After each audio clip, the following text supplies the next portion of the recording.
want to say something. A prize, motherfucker.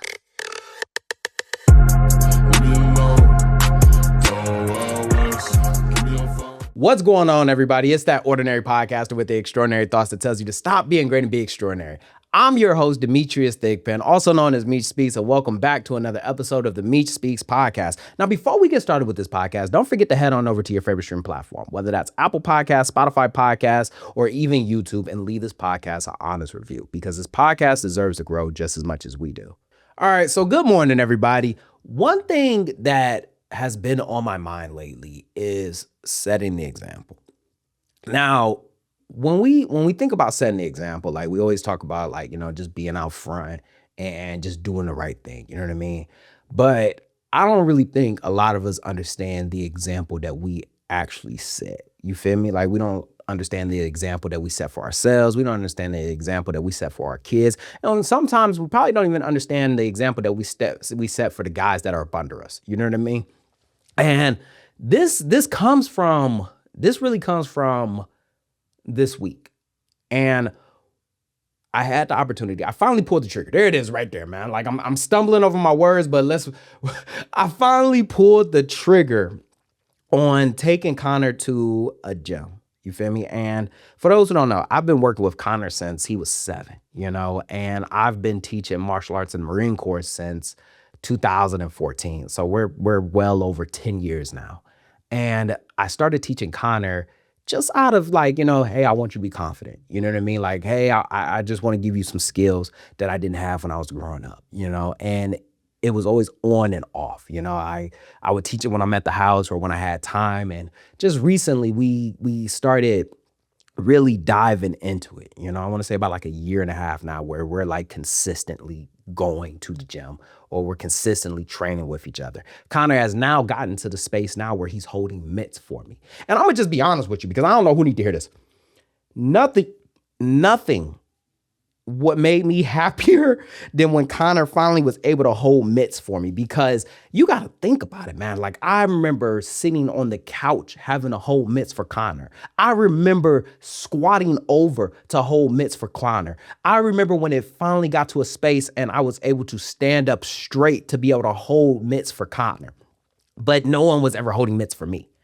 Shafe, when I was at the Mace, was holding mitts for me. Dylan was holding mitts for me. The guys, they were always holding mitts for me. So that piece right there will always I wouldn't be able to touch that if I was training with Connor.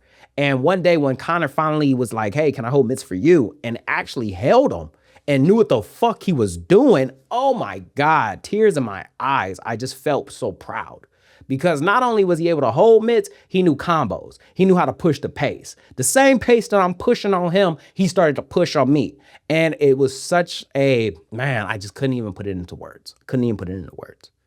And he always asked about going to another gym. You feel me? Can I start training with kids my age? Can I be around other kids? Can we start like really getting into this? And I kind of was always just hesitant. And I was hesitant in a sense of, not because I want him to get hurt, no. But I didn't know if I had been teaching him correctly. I didn't know if he would like it. I just didn't know, bro. You feel me? I just really didn't fucking know. But last week I decided to pull the trigger. Decided to finally fucking pull the trigger and just say, you know what? Let's just go ahead and just jump into it. If you like it, you like it. And if you don't, we'll never come back here again. And I remember driving, bro. Because I didn't even know. I'm thinking that we might be sparring. I got my mouthpiece. I got my Shin Pro. I even brought my gi. You feel me? I don't know what type of timing we about to walk into. We driving to it. He asked me, he said, Dad, you know, why we not listening to music? I looked over at him. I said, I'm trying to get in that mode. All right, I'm trying to get in that mode. I need you to lock in too. You feel me? Because we don't know what the fuck we about to walk into. And I also remember telling them, like, hey, son, don't forget to be humble. Don't forget to be respectful. You feel me? Because that's one of the biggest things that you do want to ensure that you have, especially when you enter in a space like this. And when we got there, first and foremost, loved the facility. I really did, you know, shout out to them. And when we walked in, man, like, I remember talking to the head coach and he looking over at Connor. He's like, dang, that's a big 11-year-old. Connor over there smiling, but I'm kind of more like the protective parent. Like, I didn't realize that I was such a protective parent until we got into a space like this. Like, I'm real protective. And I was like, yeah, but he's still a beginner. You know what I mean? Like, he's still a beginner. He's still trying to learn himself. And they put him with the kid class. And he was going with the kids and, he's getting a feel for it. And the coaches are holding mitts for him. And they were like, hey, let me see a 1-2. Mind you, I'm going to just be honest. I had already told Connor, you feel me? Don't be coming in here trying to show out or anything like that. All right. We knew here. We knew. And I'm talking to one of the guys. I could hear that 1-2 across the damn mat room. I could hear it. It was crisp. You feel me? It was crisp. And I just looked and it was Connor. And I remember seeing the coach and he said, hey, hold on now. Connor, come on over here. And he started holding mitts for him. You feel me? He started holding the mitts for him. And for those who've ever been in that space before, you know that, hey, if the coach tell you to come over here, let me hold mitts for you. Hey, he sees something. He's seeing something. And I'm going to tell you right now, Connor may not know that, but I was smiling from ear to ear because you got to think about it. 7 years of us actually really working with each other and a year and a half of us just truly being consistent. Me and him being in the trenches together to see that I'm not only training him the correct way, but I also have introduced this to him that other people can see. It really did something for my inner child. It did something for young Demetrius. Now, the next class happens and now I'm on the mats. And Connor's like, hey, am I going to be working with you? I'm like, nah, I work with somebody else. You always going to work with me. I'm on the mats. We jump rope. We do our stretches. And I end up partnering with this other guy. Now, this other guy, I could definitely tell probably wasn't, he's out there, you know what I mean? But you could tell that he's a beginner. This is a beginner's class. So naturally, everybody around us are beginners, including me and Connor. We're both beginners. And I wasn't really tripping about that. I was just happy to be out there with my son. And I remember later on finding out that the guy his son was out there. There's a lot of dads and sons. There it is right there. There were a lot of dads and sons. And what's so crazy about that is the simple fact that I'm out here with my son. You feel me? Like I'm out here with my son. But these dads are out there with theirs.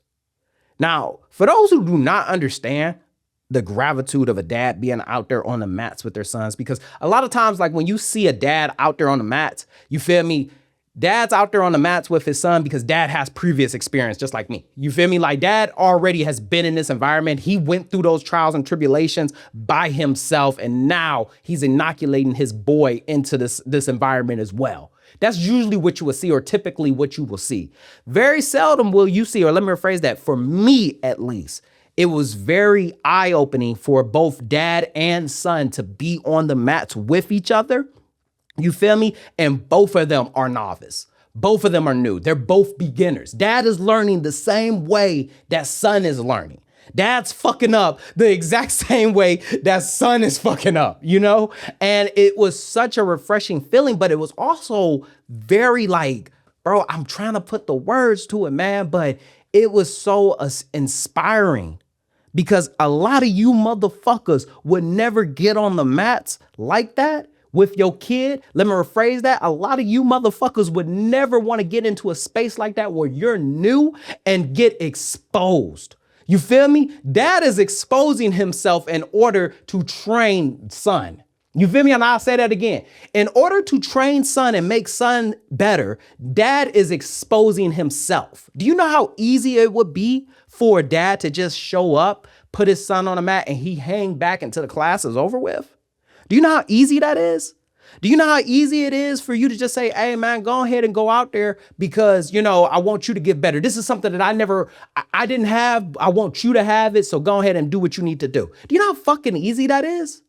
And it probably sounds familiar because a lot of y'all probably have dealt with that or probably do shit like that, where you tell your junior Marine to get out there because you didn't have that, but you're not willing to get out there. You willing to put somebody else out there in the fire to get sharpened, to get hardened, but you won't go out there yourself. And I tell you that it was inspiring, man, to be able to see that. because dad is fucking up just as much as son is. But dad's trying to learn, son's trying to learn, and they're focusing on overall growth. And it really, man, I remember driving back, bro. Fighting back tears, bro. Fighting back tears. Because not only am I proud of my son, you feel me? But I also got an opportunity to be able to see what it looks like to be the example. You feel me? Or what setting the example actually looks like. And today's episode, man, like I really want to dedicate it to that. So let's go ahead and get started. So like I was saying, man, and it's so easy to really say, hey, get out there and do this because I didn't have that opportunity. I want to be able to give it to you. You feel me? It's so easy to put somebody through the mud, put somebody through the trenches, put somebody through the fire and not put yourself through it, you know? And I really want to lean heavily on that story with the dad because of the simple fact that just translates over into just leadership in general. You feel me? You want somebody to do better than you, but you're not willing to do better for yourself. And that's the crazy part. And going back to the mats, bro, I cannot stress this enough. Seeing dad on the mats with his son is so refreshing because I'm going to keep it a buck with you. All right. When you get on those mats, like a lot of people like to watch martial arts, but a lot of people don't like to do martial arts. You feel me? Like a lot of people love to talk about somebody taking somebody down, but nobody wants to be the guy that has to either A, do the takedown or B, be taken down. Everybody got a critique on the guy throwing the punch, but nobody wants to be the guy that's about to get punched or throw that punch. You feel me? Everybody got something to say about the man in the arena, but nobody wants to be the man in the arena. You feel me? And when you see somebody out there, I'm to keep it a buck with you, your ass will get exposed. That's why a lot of people don't like to get out there. It's easy to look tough and talk about how you got that dog in you when you deadlifting 135 pounds. You feel me? Now tell me that you got that dog in you when you in deep water. Tell me that you got that dog in you when you feel like you being mauled by another fucking human being. Tell me that you got that dog in you when you got to fucking push that pace. Keep your hands up. You feel me? Tell me that you got that dog in you when you take that motherfucking punch and you got to keep on moving forward. Tell me then. And when you hear about that, right? That is a legit fear for a lot of people. And it's because of things like that where you will see a lot of like leadership never want to get on the mats. They never want to get on the mats. That's why like your favorite corporal, sergeant, staff sergeant, gunny, they ain't gonna never want to get on the mats with the guys because they're afraid that they guys will ball them up because they don't, and because they don't want to get balled up, they don't want to get exposed. And honest to God, be honest with you, I think the Marines will respect you more if you got on the mats. And regardless if you got balled up or not, you still got on the mats. I think they will respect that more.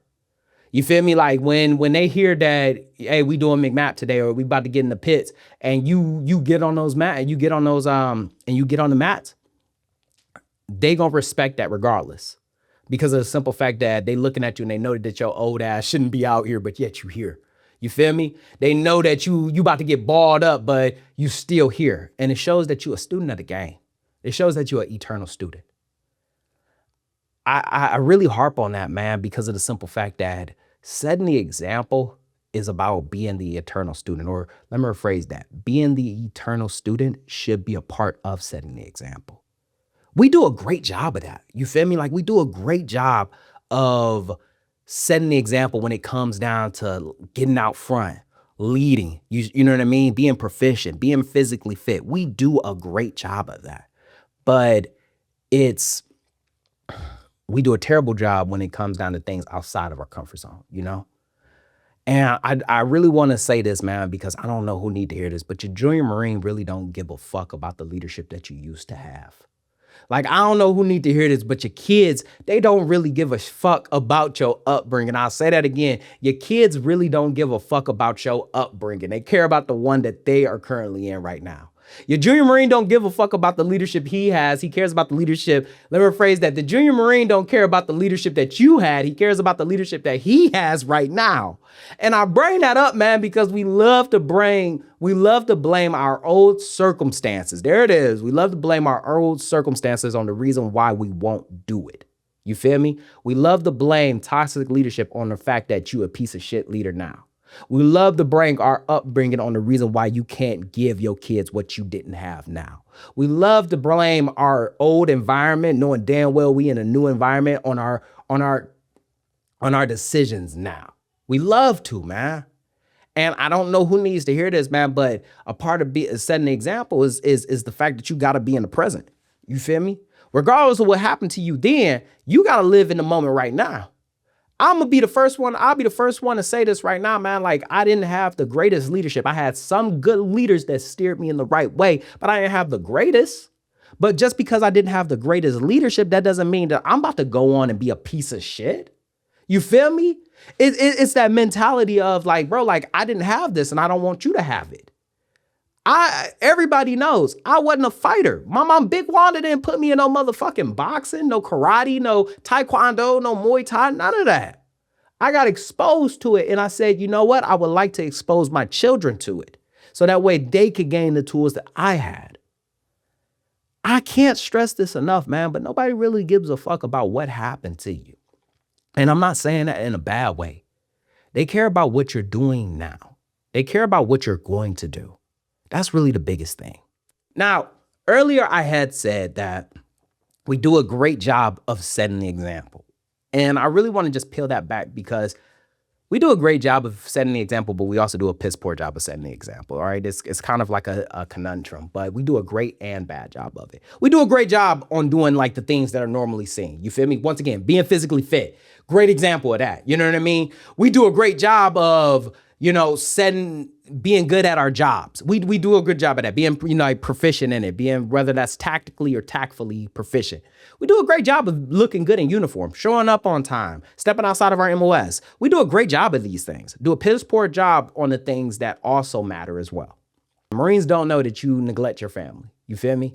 Marines don't know that you are currently on an injury that you know you should have went to medical for and you are about to fucking goddamn blow your leg out. Marines don't know that. Marines don't know that you tend to just fucking neglect yourself to the point where you have to drink your problems away or you are going to be dealing with a lot of shit once you EAS. They don't know that. And the problem is because you only show them the good, you feel me? You actually never really show them the preventive. You never really show them that. Marines also got to be able to see you fucking like, hey, man, like I'm taking my family out. They got to hear about that. Like, hey, I got to take my family out. I'm doing this thing with it. That shows that, hey, like so-and-so, Corporal so-and-so, Staff so-and-so, Gunny, he not only give a fuck about us, but he also give a fuck about the guys. And he gives a fuck about his Marines. And he gives a fuck about his family. It shows them the duality. You feel me? This episode is bigger than the whole, like, not willing to get on the mats. You walking around with an injury that you know for a fact you need to see medical for. And your Marine probably dealing with an injury just like that. And he know that he want to go to medical for it because he fucked up. But because he's never seen you do it, or he doesn't even know if that's even okay because you haven't given them permission. And believe it or not, man, like we give our guys permission when we do things, whether that's good or bad. And because he's never seen you do it, he doesn't want to be shamed by it. I even switch gears. A lot of us be setting a piss poor example just off of our reactions, not realizing that we're constantly being watched. Your guys be seeing you talk shit about the fat Marines and the weak Marines and the Marines that are injured and the Marines that got family appointments that when they have any of these things going on, guess what? They won't fucking bring it up because this is the standard that you've showed them. Your guys, man, like they see you online commenting some bullshit under a social media influencer's post and they know they see you and they just like, dog, like that's so-and-so doing that weird shit. And you don't realize the example that you are setting. Earlier this week, man, like I pulled the trigger to take my son and get him finally on the mats. But in turn, man, I ended up walking away with a new example that I need to set. And I got a chance to actually see it from other gentlemen. I would also implore everyone, man, like I would challenge everyone, man, like ask yourself, like what example am I setting? Not just for the guys that are under my charge, but my children that are in my household and even my spouse. You feel me? What example am I setting? And is it a good one or is it just look good on paper? And just like that, another extraordinary thought left this ordinary mind. I hope you enjoyed this episode half as much as I enjoyed making it. Don't forget to head on over to your favorite streaming platform, whether that's Apple Podcasts or Spotify Podcasts, and leave this podcast an honest review because this podcast deserves to grow just as much as we do.